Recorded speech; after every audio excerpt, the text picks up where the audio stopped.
नमो नमः। आइए उपशास्त्री प्रथम वर्ष के छात्रों को बहुत बहुत इस ऑनलाइन माध्यम कक्षा में आज आपका स्वागत है। आइए हम आज अनुवाद का अभ्यास आपको कराते हैं। मंगलाचरण के साथ शुरू करते हैं। हरि ओम द्योः शान्तिरन्तरिक्षं शान्तिः पृथिवी शान्तिरापः शान्तिरौषधयः शान्तिः वनस्पतयः शान्तिर्विश्वे देवाः शान्ति ब्रह्म शान्तिः सर्वगुण शान्तिः शान्तिरेव शान्तिः सामा शान्तिरेधि यतो यतः शामिह शेततो नो अभयं कुरु सन्नः कुरु प्रजाभ्यो भयं नः पशुभ्यः शान्तिर्भवतु। छात्रों, करीब 2 महीने से आप लोगों का लॉकडाउन के बाद ऑनलाइन माध्यम से कक्षाएं हम लोग प्रसारित कर रहे हैं। कुछ माध्यम पीडीएफ है, कुछ वीडियो है और डायरेक्ट भी फोन से आप पढ़ाई हम लोगों से कर रहे हैं। सभी अध्यापक मनोयोग से और अधिकतर कक्षाएं हमारी पूरी हो चुकी है। अब पुनरावृत्ति अभ्यास मात्र चल रहा है। तो प्रथम वर्ष में अनुवाद भी बताए जाते हैं, अनुवाद भी परीक्षा में आते हैं और बच्चे आप लोग गलती कर जाते हैं। तो बेसिक एकदम जो नॉलेज होता है, प्राथमिक नॉलेज से आपको मैं प्रारंभ करता हूँ। अनुवाद से भी बता चुका था कक्षा में। पुनः सुने। सबसे संस्कृत वांग्मय मेरा जाने, संस्कृत के प्रति रुचि अभिरुचि आप लोग की बढ़ना चाहिए। संस्कृत संपूर्ण विश्व का एक ऐसी भाषा है, समृद्धशाली भाषा है, जिसमें पाणिनि व्याकरण विश्व ऐसा कोई व्याकरण नहीं है। आप लोग जानते हैं उसमें 14 सूत्र जो माहेश्वरात् आगतानि, माहेश्वर से प्राप्त है। और कौन कौन है वो? अ इ उन ऋल ऋक ए ओं ऐ औ हयवरट लण नियम गणनम झवय घड़दश जबगड़दश ख फ छ छ त चटत कपै श श श हल। ये 14 सूत्र हैं। इसमें 42 प्रत्याहार हैं। ये संज्ञा प्रकरण में आपको पाठ पढ़ा चुका हूँ, विस्तृत में नहीं जाऊंगा। इन 14 सूत्रों के माध्यम से पाणिनि जी ने करीब लगभग 3,900 कुछ ऐसे हैं, 4,000 लगभग सूत्र बनाए हैं। किसी भी विश्व के किसी भी भाषा में वांग्मय नहीं है। आप भाग्यशाली हैं जो संस्कृत आप पढ़ रहे हैं। आए संस्कृत बोले भी, संस्कृत अनुवाद बनाए तो प्राथमिक रूप से आप यहाँ सीखे। पहले बच्चों, संस्कृत में वचन कितने होते हैं? 3। ये कौन कौन? एक वचन, द्विवचन, बहुवचन। एक वचन से क्या बोध होता है? एकत्व का बोध होता है। द्विवचन से द्वित्व का मतलब 2 और बहुवचन से बहुत्व का बोध होता है, एक से अनेक। ये 3 वचन से। फिर दूसरा कड़ी है लिंग। लिंग की पहचान होना चाहिए तभी बता पाएंगे हम। कौन कौन लिंग कितने होते हैं? फिर ये आपके केवल इसी में संस्कृत में 3 लिंग होते हैं, अन्य में इंग्लिश में और हिंदी में 2 ही लिंग होते हैं। पढ़े हैं आपने? 2 लिंग, स्त्रीलिंग और नपुंसक इसमें नहीं है। जेंडर बस 2 ही है। और यहाँ संस्कृत में 3 लिंग है। कौन कौन है? तो पुल्लिंग, स्त्रीलिंग और नपुंसक। राम पुल्लिंग हुआ, रामा स्त्रीलिंग हुआ, पुस्तकम जड़ जो निर्जीव है उसको नपुंसक लिंग में से माने जाते हैं। अब आए हम, लिंग हो गया।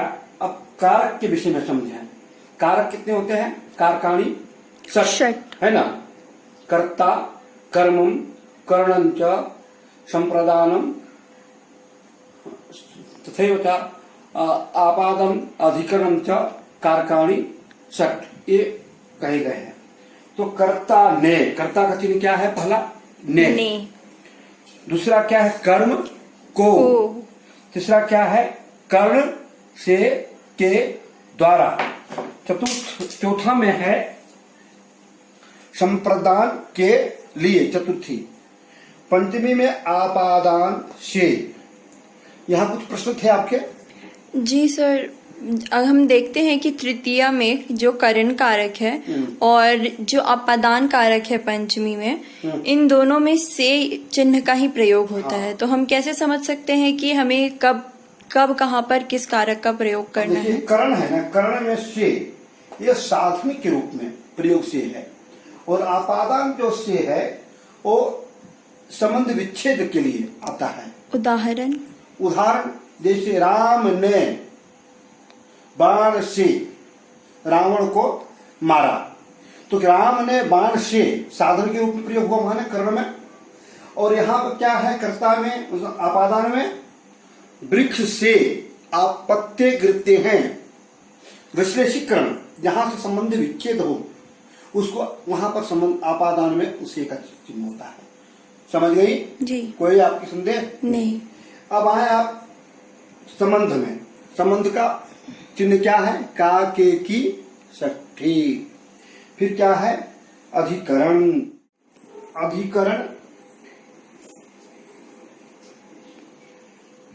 में पर, जैसे हम बोले थे आपको कारकाणी छह होते हैं, तो संबंध जो काके की है संबंध को कारक नहीं माना जाता है ना। कर्ता, कर्म, करण, संप्रदान, आपादान, वो अधिकरण, यही 6 कारकाणी षट है, संबंध को कारक में नहीं गिनती की जाती है। अब आवे हम विभक्तियों के विषय में जाने। आपने कर्ता का चिन्ह समझ गए, कर्ता कर्म का। विभक्ति कितने होते हैं? तो 7-8 विभक्तियां हैं। कौन कौन? प्रथमा, द्वितीया, तृतीया, चतुर्थी, पंचमी, षष्ठी, सप्तमी और संबोधन, है ना। संबोधन में जैसे राम, अब इन सारे कितने हैं? वचन 3 हुए, लिंग 3 हुए, कारक 6, यहाँ हम 7 बता रहे 6, और विभक्तियां 8। अब इन सबों को हम एक उदाहरण के रूप में आकारांत का रूप बता रहा हूं। आकारांत रूप राम का से समझेंगे उदाहरण। इसको आप क्या है? प्रथमा, जैसे यहाँ प्रथमा विभक्ति है, कर्ता ने प्रथमा, तो राम एक वचन, रामो द्विवचन, रामाः बहुवचन, रामम द्वितीया का एक वचन, रामो द्वितीया का द्विवचन, रामान द्वितीया का बहुवचन। तृतीया में क्या बनेगा? बोले बच्चों, रामेन। पढ़े क्या है ये? रामेन। रामाभ्याम रामैहि। तृतीया का बहुवचन में क्या बनेगा? रामैहि। फिर बोलेंगे चतुर्थी में रामाय एक वचन, रामाभ्याम द्विवचन, रामेभ्यः बहुवचन, हमको मिलेगा। पंचमी में रामाभ्याम रामेभ्यः। षष्ठी में रामस्य रामयोः रामानाम। सप्तमी में रामे रामयोः रामेषु। अब संबंध में संबोधन में हे राम, संबोधन 8वां व्यक्ति, हे राम, हे रामौ, हे रामाः। अब मैं यहाँ कुछ आपको बताऊंगा टिप्स, जैसे नियम। राम के समान ही राम, बालक, अश्व, गज, गजः गजो गजाः इत्यादि रूप चलेंगे।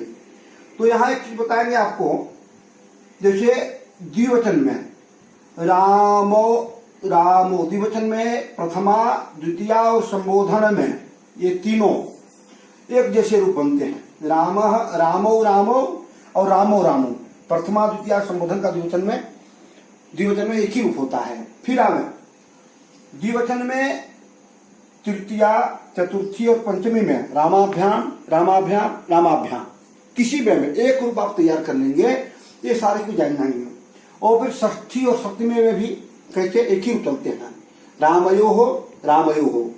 और बहुवचन में देखें, जैसे रामाः प्रथमा में भी, संबोधन में भी हे रामाः, और रामेभ्यः चतुर्थी और पंचमी में भी रामेभ्यः ये रूप चलते हैं। तो एक राम शब्द को आप तैयार कर लेंगे तो उससे आकारांत के सारे शब्द आप जानने लगेंगे, अभ्यास करेंगे। मैं कुछ अनुवाद के रूप में आपको बताता हूं। वह राम एक वह राम है। क्या है? सह रामः अस्ति। तो वह सह मने वह तत्शब्द का, रामः में एक है, वह राम है, सह वह राम है। वे दो राम हैं। दो रामो अस्तः, बहुत से राम है, बहुवचन का प्रयोग। बहवः रामाः सन्ति, बहवः बालकाः सन्ति, बहवः अश्वाः सन्ति, बहुवचन का प्रयोग हो जाएगा। इस प्रकार से रामम द्वितीया का रामेण ही कारक में है, बताएंगे, कारक का प्रकरण बताएंगे आपको, इन चिन्हों के अनुसार आपको रूप बताएंगे। तो आपने पहले सीख गया यहाँ पर वचन, लिंग, कारक, विभक्ति और राम का सातों आठों विभक्तियों में रूप, इसको सभी प्रकार से जाने। और आगे भी मैं आपको भी बता रहा हूँ इस वीडियो में, आप इसको सुनेंगे, इसके अनुवाद कैसे बनाए जाते हैं, अनुवाद कैसे बनेंगे, आप उसको सुनेंगे आगे। संस्कृत में वचन 3 होते हैं, जैसे कि एक वचन, द्विवचन, बहुवचन। और एक संख्या को एक वचन कहते हैं, अनेक संख्या को अनेक वचन कहते हैं, द्विसंख्या को द्विवचन कहते हैं। जैसे एक अश्वः एक घोड़ा एक वचन, बहवः अश्वाः बहुत घोड़े। परंतु संस्कृत में इनके बीच में एक और द्विवचन होता है, जैसे कि दौ अश्वौ, दो घोड़े, द्विवचन। छात्रों, इसको आप जाने बढ़िया से। अब इसे ध्यान में रखें। एक गजः एक हाथी एक वचन, दौ गजौ दो हाथी द्विवचन, बहवः गजाः बहुत हाथी बहुत वचन। हिंदी व्यवहार और संस्कृत व्यवहार में हम वचनों का भेद ध्यान में रखने योग्य है।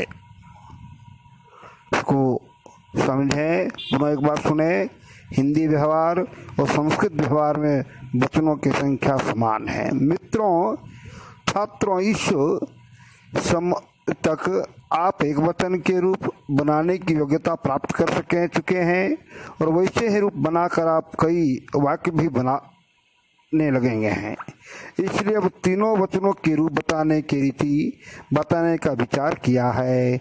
विश्वास है कि आप इस पाठ का योग्य अभ्यास करके शब्दों के रूप भी बनाने की योग्यता सीखेंगे। छात्रों, अकारांत पुल्लिंग शब्दों के सातों विभक्तियों और तीनों वचनों के रूप इस प्रकार होते हैं: एक वचन, द्विवचन, बहुवचन। ऐसे होगा। उसके बाद प्रथमा, द्वितीया, तृतीया, चतुर्थी, पंचमी, षष्ठी, सप्तमी संबोधन। एक रूप है गजः, गजौ, गजाः, गजम, गजौ, गजान द्वितीया, गजेन, गजाभ्याम, गजैः तृतीया, गजाय, गजाभ्याम, गजेभ्यः चतुर्थी, गजात्, गजाभ्याम, गजेभ्यः पंचमी, गजस्य, गजयोः, गजानां षष्ठी, गजे, गजयोः, गजेषु सप्तमी। हे गज, हे गजौ, हे गजाः संबोधन। इस प्रकार से तीन वचन सात विभक्तियों के रूप होते हैं। छात्रों, इस प्रकार से बालक है, अश्व है, बालकः, बालको, बालकाः अकारांत रूप चलेंगे। इनके अर्थ निम्नलिखित होते हैं। जैसे एक वचन में गजः एक हाथी, गजौ द्विवचन है दो हाथी, गजाः बहुवचन है बहुत हाथी। उसे बालकः, बालको, बालकाः सीखेंगे।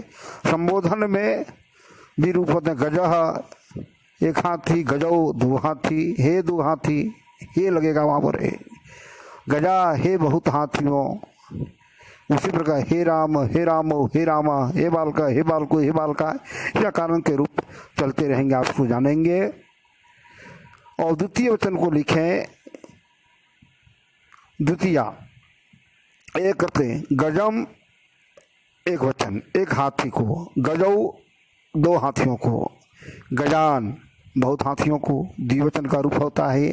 बालकम बालको बालकान, रामम रामो रामान, इस प्रकार से अकारांत द्वितीय वचन का रूप चलेंगे। फिर तृतीया जाने गजेन एक हाथी ने, गजाभ्याम दो हाथियों ने, गजे ही बहुत हाथियों ने, बालके न एक हाथी ने, बालकाभ्याम दो हाथियों ने, बालक ही बहुत बालकों ने। चतुर्थी का भी इसी तरह से जाने, गजाय एक हाथी के लिए, गजाभ्याम दो हाथियों के लिए, गजेभ्य बहुत हाथियों के लिए चतुर्थी में रूप चलेंगे। इसी प्रकार राम का बालक का भी इस प्रकार से आप समझेंगे छात्रों। अब हम चलेंगे पंचमी, गजात एक हाथी से, गजाभ्याम दो हाथियों से, गजेभ्य बहुत हाथियों से। इसी प्रकार से रामात रामाभ्याम रामेभ्य अकारांत रूप आप चलाएंगे। अश्वात अश्वाभ्याम अश्वेभ्य। अब षष्ठी का गजस्य एक हाथी का, गजयुः दो हाथियों का, गजानाम बहुत हाथियों का, बहुवचन एक वचन, द्विवचन बहुवचन, षष्ठी का रूप हो गया ये। तो रामस्य रामयुः रामानाम इस प्रकार से। अब चलें आप सप्तमी को समझें। गजे एक हाथी से, गजयुः द्विवचन में दो हाथियों में पड़ेगा यहाँ पर, एक हाथी में, गजेशु बहुत हाथियों में। ये सप्तमी के। रामे रामयोः रामेषु, गजे गजोः गजेषु, बालके बालकयोः बालकेषु। इस प्रकार से राकारांत के रूप आप बनाते जाएंगे। अनुवाद भी जानना जरूरी है। आप इसी प्रकार से अब एक बार फिर बोल रहे हैं, गजः गजो गजा, गजम गजो गजान, गजेन गजाभ्याम गजैहि, गजाय गजाभ्याम गजेभ्यः, गजस्य गजात गजाभ्याम गजेभ्यः, गजस्य गजयो गजानाम, गजे गजयो गजेषु, हे गजे गजयो गजाः। अब एक प्रकार विशेष कुछ यहाँ जाने आप, सरलता पूर्वक आप साधन का जानते नहीं है। गज राम अकारांत शब्द के द्विवचन रूप, द्विवचन का रूप जैसे गजे गजो गजः गजो, तो ये प्रथमा संबोधन और द्वितीया में एक समान रूप होते हैं। गजो गजो गजो, प्रथमा में भी गजो बनेगा द्विवचन में, द्वितीया में भी बनेगा, संबोधन द्विवचन में भी बनेगा। फिर उस प्रकार से तृतीया चतुर्थी और पंचमी में भी द्विवचन का, गजाभ्याम गजाभ्याम गजाभ्याम, तृतीया चतुर्थी पंचमी में भी एक ही रूप होते हैं। ये विशेष जानेगा आपको सरलता होगा। रामाभ्याम रामाभ्याम। इसी प्रकार से षष्ठी और सप्तमी के द्विवचन गजयोः गजयोः, रामयोः रामयोः रूप होते हैं। छात्रों इसको भली भांति इसको आप जानेंगे, आपके लिए बड़ा ही उपयोगी होगा, सीखने में सरलता होगी। आप जो बालक अभ्यास नहीं कर चुके उसे अच्छी प्रकार से इसको अभ्यास में लाएं और इसको सीखें। एक बार बताया, द्विवचन में प्रथमा संबोधन और द्वितीया के एक समान होते हैं। फिर तृतीया चतुर्थी पंचमी के एक समान द्वितीया में चलते हैं, और सप्तमी में भी और षष्ठी सप्तमी में भी द्वितीया के एक चलते हैं। आप इस समानता को ध्यान में रखेंगे तो द्विवचन के रूप बनाना आपके लिए अकारांत का सुगम हो जाएगा। आप फिर समझें और आगे इन उदाहरणों के द्वारा आपको मैं समझाता हूँ। वचन में कैसे रूप बनाएंगे आप। बहुवचन के रूप प्रथमा और संबोधन के परस्पर एक समान होते हैं, चतुर्थी और पंचमी के भी समान होते हैं। जैसे गजाः रामाः और हे गजाः हे रामाः। इसी प्रकार चतुर्थी और पंचमी के भी बहुवचन एक ही होते हैं, गजेभ्य गजेभ्य, रामेभ्य रामेभ्य। और संस्कृत वाक्यों को बना, जैसे सह मनुष्य पादाभ्याम अभ्यास के लिए गच्छति, वह मनुष्य दो पादाभ्याम, सह मनुष्य पादाभ्याम में दो पैरों से द्विवचन का रूप जाता है। अहम कर्णाभ्याम श्रोमि, मैं 2 कानों से सुनता हूँ। यहाँ भी द्विवचन है, कर्णाभ्याम पादाभ्याम द्विवचन है। उसी प्रकार गजेभ्यः जलम देहि, बहुवचन, एक वचन द्विवचन, गजों को हाथियों को जल दें। तत्र चतुर्थी जाने, तत्र गजानाम पंक्ति ही अस्ति, वहाँ बहुत हाथियों की पंक्ति कतार है, वहाँ बहुत हाथियों की पंक्ति का कतार। गजानाम कहाँ बनता है? षष्ठी वचन। सह बालः शब्दानाम प्रयोगम जानाति, वह बालक बहुत शब्दों का प्रयोग जानता है। इस प्रकार आप बनाएंगे। अश्वानाम शब्दम सुनो, घोड़ों का शब्द सुनो। स नराणाम पालक अस्ति, वह मनुष्यों का पालक है। षष्ठी का यह बना। फिर एक बार जाने, तत्र गजानाम पंक्ति अस्ति, वहाँ बहुत हाथियों का पंक्ति कतार है। स बालक शब्दानाम प्रयोगम जानाति, वह छात्र।